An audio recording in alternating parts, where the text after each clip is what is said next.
एक romantic relationship, एक friendship या कोई क्लोज बॉन्ड अगर टूट जाता है तो हम बहुत ज़्यादा हर्ट हो जाते हैं कि हमारा एक बहुत ही अहम रिलेशनशिप ख़राब हो गया है। तो क्या होता है ना कि जब हम एक इंसान को खो देते हैं तो हम उसके साथ उस इंसान को नहीं खोते हैं, सिर्फ उसके साथ उसकी आदतें जो हम उनके साथ रह के उनकी आदतें की आदत लग जाती है। और जो उनके साथ हम बैठ के फ्यूचर डिसाइड करते हैं कि हम ये करेंगे वो करेंगे, तो वो सब उसमें जुड़ा होता है और फिर वो भी ख़त्म हो जाता है। और एक सेंस ऑफ सिक्योरिटी होती है जो उस रिलेशनशिप में होती है, वो भी ख़त्म हो जाती है। तो सारी बात यहाँ आती है कि दुख तो बहुत होता है, हम उसको एक्सेप्ट नहीं कर पाते हैं, बहुत कोशिश करते हैं कि उसको वापस ठीक करने की। हमारी फीलिंग बहुत हर्ट हो जाती है, हम बहुत कोशिश करते हैं पर वो नहीं होता, हम उसको एक्सेप्ट कर ही नहीं पाते हैं। बट उसको रियलाइज़ करना और आगे बढ़ना, कि एक्सेप्ट कर लेना कि जो हो गया ठीक है, उसको आगे बढ़ना, उसको एक्नॉलेज करना बहुत ज़रूरी है। तो आज मैं इस टॉपिक पे बात करूँगी कि चीज़ों को एक्सेप्ट करना और आगे बढ़ना। आज का टॉपिक है accepting things which you can't change. इसका मतलब है चीज़ों को एक्सेप्ट करना जिसे तुम नहीं बदल सकते, कुछ ऐसी चीज़ें जो तुम्हारे बस में नहीं हैं। तो फर्स्ट पॉइंट है एक्नॉलेजिंग रियलिटी। तो क्या होता है ना कि बहुत ऐसी चीज़ें आती हैं हमारी ज़िंदगी में जिसको हम एक्सेप्ट नहीं कर पाते हैं कि ये हमारे साथ ऐसा क्यों हो गया है। वो चीज़ें हमारे दिमाग में स्टक रह जाती हैं, हम बहुत कोशिश करते हैं उन चीज़ों को ठीक करने की कि कहाँ क्या गलत हो गया, क्यों ना इसे ठीक करा जाए। तो वो चीज़ें ठीक नहीं हो पाती क्योंकि कुछ चीज़ें हमारे बस में नहीं होती हैं। सबसे पहले तो ऐसी चीज़ों को एक्सेप्ट करना, उनको मानना ही बहुत इम्पॉर्टेंट चीज़ है, क्योंकि अगर तुम इन चीज़ों को मान लोगे कि एग्जाम्पल दूंगी मैं आगे कि कुछ चीज़ों को मान लेना चाहिए कि चलो ये है रियलिटी, इसको मान के सोचना चाहिए कि अब आगे मैं क्या कर सकता हूँ, क्योंकि जो हो गया सो हो गया, उसको लेके बैठने का कोई फ़ायदा नहीं है। तो मैं आपको एग्जाम्पल देती हूँ। अगर आपकी जॉब चली जाए, ठीक है, तो आप बहुत परेशान हो जाओगे कि मेरी जॉब चली गई। उसे ट्राई करने की कोशिश करोगे, बॉस से बात करने की कोशिश करोगे कि मैंने क्या गलत करा, प्लीज़ मुझे वापस रख लो, या कुछ भी अपना ट्राई करोगे, अपना बेस्ट दोगे। पर अब बॉस ने तो अपना फाइनल उन्होंने सोच लिया है कि अब नहीं रखना। तो उस रियलिटी को एक्सेप्ट करना कि अब मैं जॉब से निकाल दिया गया हूँ, उस चीज़ को एक्सेप्ट करना और ये सोचना कि तुम अब आगे क्या कर सकते हो, तुम्हें नेक्स्ट स्टेप क्या करना है। क्यों ना मैं दूसरी जॉब अप्लाई करूं, क्यों उसी को लेके बैठे रहना है और सोचे जाना है कि मैंने कहाँ गलती कर दी, ऐसा नहीं होना चाहिए था, मेरी गलती नहीं थी, मेरे साथ ही ऐसा क्यों होता है। नेगेटिविटी आती है, स्ट्रेस आता है, तुम लेके बैठे रहते हो। अब आगे सोचना उसके बारे में कि मैं नेक्स्ट क्या कर सकता हूँ, मैं क्यों ना देखूँ कि जॉब में अब क्या अप्लाई कर सकता हूँ। तो चीज़ों को लेके बैठे रहने से अच्छा है सोचो कि अब नेक्स्ट क्या हो सकता है। तो सेकंड पॉइंट है शिफ्ट योर पर्सपेक्टिव। तो इसमें क्या होता है ना कि जब कोई इंसान बहुत हर्ट होता है तो वो बस यही सोचता रहता है कि ये मेरे साथ ऐसा क्यों हो रहा है। तो इस पे फोकस करने से अच्छा आप ये सोचें कि मेरे साथ ऐसा क्यों हो रहा है। नहीं, आपको ये सोचना है कि मुझे अब क्या करना है लाइफ में, मैं आगे कैसे बढ़ सकता हूँ। अगर आप वही चीज़ सोचते रहेंगे कि मेरे साथ ऐसा क्यों हो रहा है, अपने नसीब को कोसना शुरू कर देंगे, अपनी किस्मत के बारे में सोचना शुरू कर देंगे कि मेरे साथ ही ऐसा क्यों होता है, ऐसा क्यों हो रहा है। अगर वही सोचते रहोगे तो तुम आगे नहीं बढ़ पाओगे।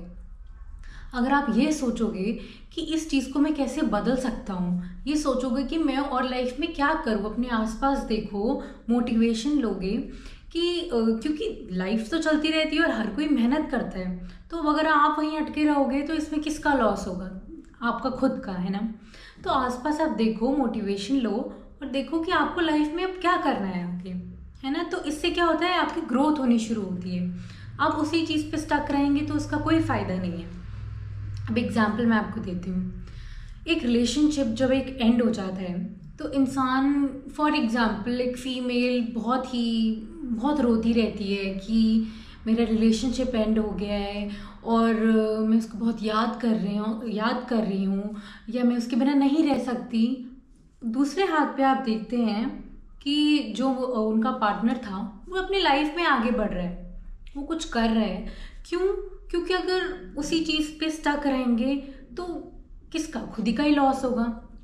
तो वैसे ही वो फीमेल भी अब सोचने लगी कि मैं उसको याद कर रही हूँ, मैं लाइफ में कुछ कर नहीं पा रही हूँ, तो इसमें टाइम वेस्ट हो रहा है, हर चीज़ बर्बाद हो रही है। तो इससे अच्छा है कि आपको मोटिवेशन लेनी चाहिए कि मैं अब आगे लाइफ में ऐसा क्या करूं, और हॉबीज़ ढूंढो या कुछ करो ऐसा लाइफ में ताकि आपका डिस्ट्रैक्शन भी हो और आपकी ग्रोथ भी हो। तो नेक्स्ट पॉइंट है प्रैक्टिस ग्रैटिट्यूड। भगवान का शुक्रिया अदा करना चाहिए कि जो तुम्हारे पास लाइफ में है उसको बहुत ग्रेटफुल फील करना चाहिए। क्योंकि जहाँ आप हैं बहुत लोग कोशिश करते हैं कि इतना ही मिल जाए, तो क्या होता है ना, इससे नेगेटिविटी भी हटती है। मैं ये नहीं कहूँगी कि इससे दुख कम हो जाता है अगर आप अपने लव्ड वंस को मतलब खो देते हैं, पर मैं ये नहीं कह रही इससे दुख कम हो जाता है। आप प्रैक्टिस करें कि आपके पास क्या क्या है लाइफ में। जो चीज़ चली गई है वो चली गई है, उसको एक्सेप्ट करके ये प्रैक्टिस करना कि शुक्र है भगवान का कि मेरे पास ये है। अगर कुछ भी चीज़ चली जाती है तो उस पर स्टक होने की ज़रूरत नहीं है। अब फॉर एग्ज़ाम्पल अगर आपका कोई लव्ड वंस चला जाता है तो आप उस पर सोचते रहते हैं कि वो चला गया, काश होता। तो इससे अच्छा आप ये सोचें कि आपने उनके साथ क्या मेमोरीज़ बनाई थी, तो आप उस मेमोरीज़ को सोच के खुश हो सकते हैं, ग्रेटफुल फील कर सकते हैं कि चलो वो तो करा था या जैसे भी था, तो आप उस पर खुश हो सकते हैं उसको एक्सेप्ट करके। और आप सोच सकते हैं, आप ये सोच सकते हैं कि लाइफ में आपको कितना कुछ मिला है, एक चीज़ जाने पे अपना मन उदास ना करें। तो नेक्स्ट पॉइंट है लेट गो ऑफ ब्लेम। इसका मतलब ये है कि आप किसी को ब्लेम ना करें किसी भी चीज़ के लिए, और ना ही खुद को ब्लेम करें, चीज़ों को जाने दें। अब मैं आपको एक एग्जांपल देती हूँ कि अगर आप मान लें कि आपके दोस्त ने आपको बिट्रे करा है, उसने आपको धोखा दिया है, तो ये अब आपके ऊपर है कि आपने उसको कैसे हैंडल करना है।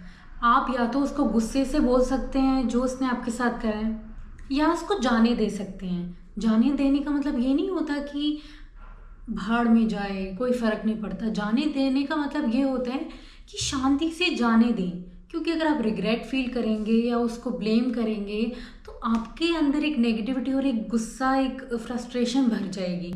किसी का तो कुछ नहीं जाएगा, तो जो फ्रस्ट्रेशन है आप में रह जाएगी। तो इसके लिए आप चीज़ों को जाने दें, किसी को ब्लेम करने की ज़रूरत नहीं है, ना ही कोई रिग्रेट करने की ज़रूरत है। इससे क्या होता है, पीस आती है, एक शांति आती है। मैं नहीं कह रही कि आप भूल जाएं कोई चीज़ या आपको लगे कि चलो हो गया तो छोड़ो, नहीं, उसको आराम से जाने दें। इससे आपके अंदर बहुत एक शांति आनी शुरू हो जाएगी। नेक्स्ट पॉइंट है सीक सपोर्ट। अब लाइफ में ऐसा इंसान ज़रूर होना चाहिए जिसके साथ तुम अपनी फीलिंग्स शेयर कर सकते हो, चाहे वो तुम्हारी मॉम है, तुम्हारे डैड हैं, तुम्हारे भाई बहन है, या कोई थेरेपिस्ट है, या कोई फ्रेंड है। तो अपनी फीलिंग्स किसी के साथ ज़रूर शेयर करनी चाहिए।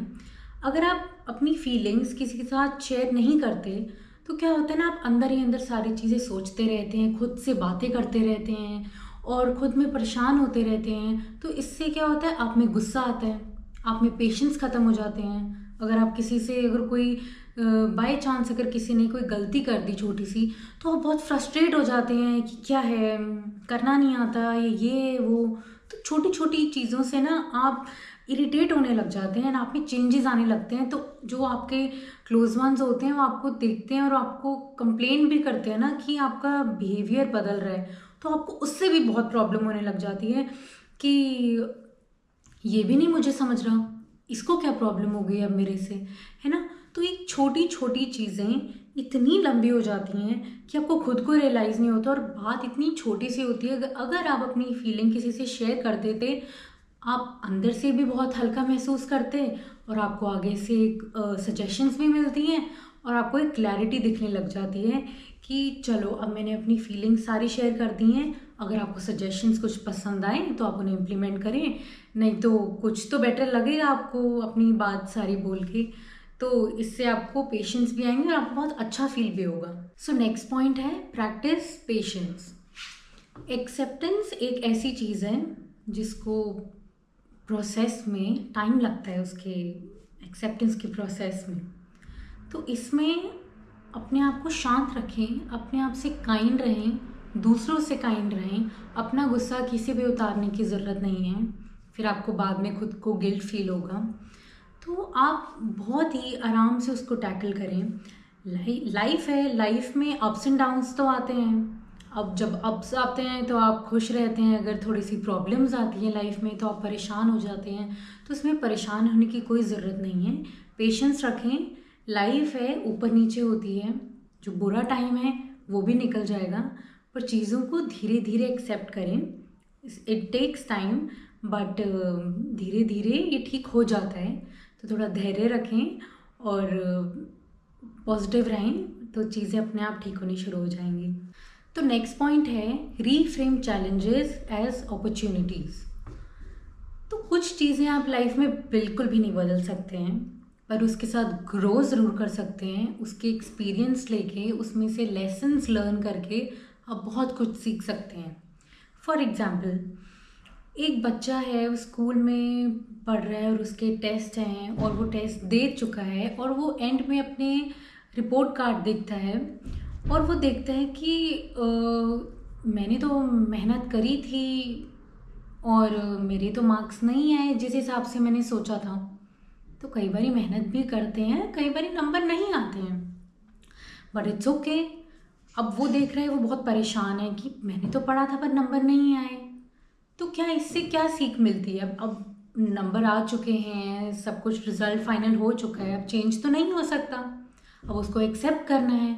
अब अगली बारी जब आप अगली क्लास में जाते हैं तो वो ये ज़रूर कर सकता है, वो अपने स्टडी टाइम को अच्छे से देख सकता है कि वो कैसे पढ़ रहा है, वो कैसे कर रहा है, तो उसको चेंज कर सकता है। रिज़ल्ट को चेंज नहीं कर सकता। तो कुछ चीज़ें बिल्कुल भी नहीं बदल सकती हैं, तो आप उससे सिर्फ और सिर्फ सीखें। Life is unpredictable. कभी कभी हमारे हाथ से चीजें निकल जाती हैं, no matter how hard we try, and in those moments we feel helpless. But remember one thing, जो चीज हम बदल नहीं सकते उसको एक्सेप्ट करना ही एक तरीके की स्ट्रेंथ है। Acceptance does not mean you are weak, it means you are wise enough to let go of what's holding you back.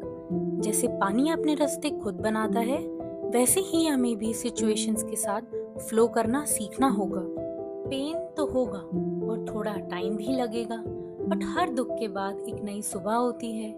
Instead of asking why me, ask yourself what can I learn from this, क्योंकि हर challenge एक नई शक्ति, एक नई सोच देने आता है। सो छोटी छोटी खुशियों को अप्रिशिएट करना सीखो।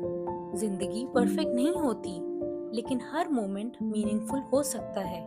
उस अपने दिल को ये समझा दो, जो बदल नहीं सकते उसे छोड़ दो और जो तुम्हारे हाथ में है उस पे फोकस करो। That's the real strength. Accept, grow and move forward. Thank you for watching my video. Follow for more.